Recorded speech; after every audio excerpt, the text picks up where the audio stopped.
Have you ever asked yourself, why were you born in January and not in June or December? Was it just a coincidence? Or could it be a hidden message from your soul, a sign you left yourself before you came into this life? According to ancient Buddhist teachings, each birth month is not just a number, but a specific position on the karmic wheel. January is the beginning, where seeds are planted. June is when karma ripens and bears fruit. And December is when the soul begins to release, to dissolve, to prepare for the next life. So if you've been feeling stuck in the same pain, repeating the same lessons, facing the same patterns again and again, maybe it's because you never really knew where you are in your own karmic cycle. Imagine this. It's a windless afternoon. You're sitting by the window alone, watching the last rays of daylight filter through the leaves. Nothing seems urgent. Nothing seems unusual. And yet one question keeps echoing in your mind. Why am I living this life? How far have I really come on my soul's journey? Some people born in January, they often feel like they're meant to begin something, like the first one to sow a seed. Those born in June, they find themselves paying for things they don't remember doing, like harvesting from a garden they don't recall planting. And those born in December carry a deep, quiet sadness, as if they came here to learn how to end, to release, and to prepare for the next turn of the wheel.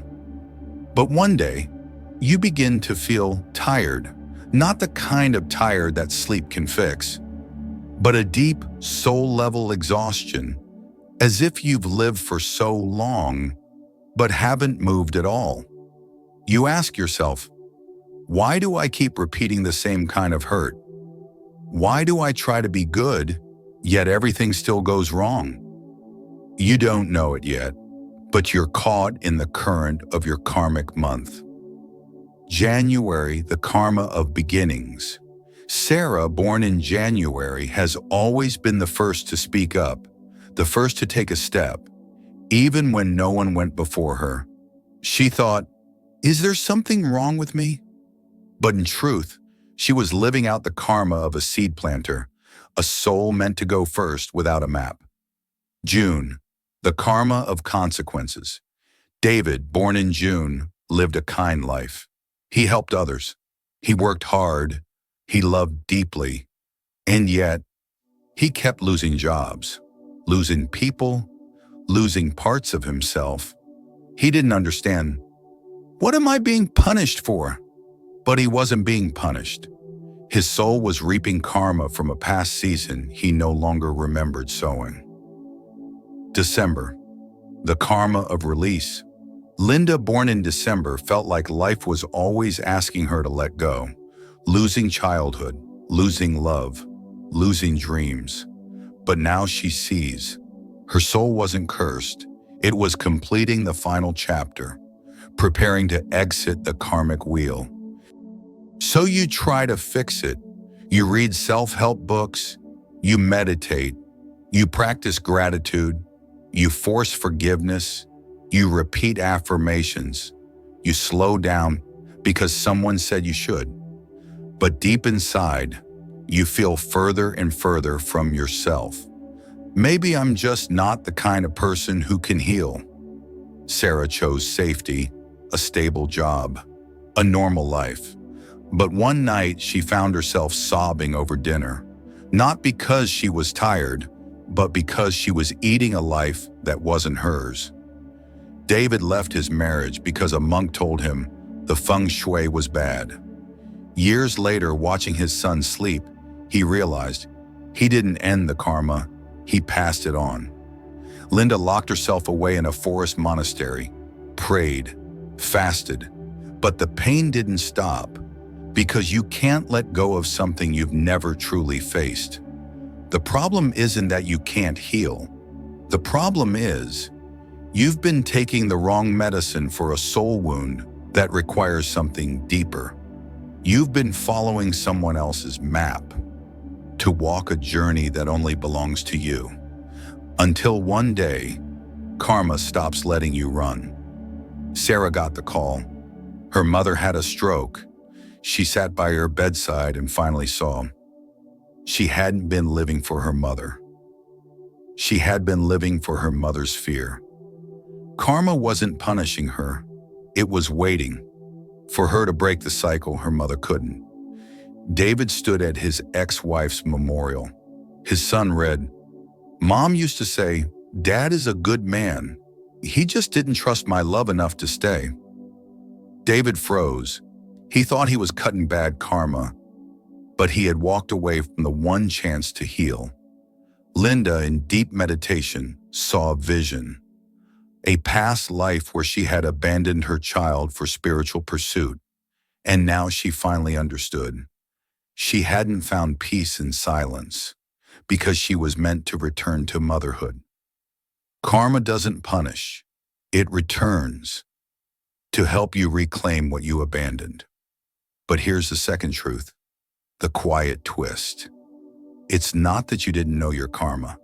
It's that you once felt it and chose to forget, in a dream, in a moment of déjà vu, in someone's voice that pierced through your chest, like your soul remembered what your mind denied. You dismissed it. I'm just imagining things. And karma waited until now. We're not afraid of karma. We're afraid of seeing ourselves when there's no one left to blame. Sarah sat in front of a painting, not for success, not for approval, but to reconnect with the part of her silence since childhood. The strokes were shaky, not beautiful, but they were her soul's first words in years. David stood at his wife's grave, no prayers, just a whisper. If karma still wants to teach me, I won't run this time. Linda didn't reject the dream of the child. She said softly, I left you, but I never forgot you. If you come back, I'll stay. She wasn't meditating. She was letting her unfinished soul breathe again. We don't need to understand all karma. We just need to stop running from it. Sometimes healing doesn't come from escaping suffering, but from staying in it long enough to see who we really are. Sarah returned to art, not to shine, just to tell the truth. David wrote to his son, so fear wouldn't be passed down like inheritance. Linda volunteered with orphans, not to teach Dharma, but to hold children again and love the ones inside her she once forgot. You remember that question? Why was I born in this month? Now you know, not by accident, not by fate, but because your soul chose it to finish what it once left behind. Whether January like Sarah, June like David, or December like Linda, you are not wrong. You're exactly where your soul needs to be. If this story felt like yours, leave just a dot period in the comments. No need to explain, just enough to say you're still walking. You haven't given up. Or scroll away, never knowing where you are in your karmic cycle. But if you think knowing your birth month is enough, you might miss the deeper truth. Birth is just the beginning. It's not where you're born. It's what you do with the shadows of that month that writes your soul's next chapter. We'll meet again in your next story.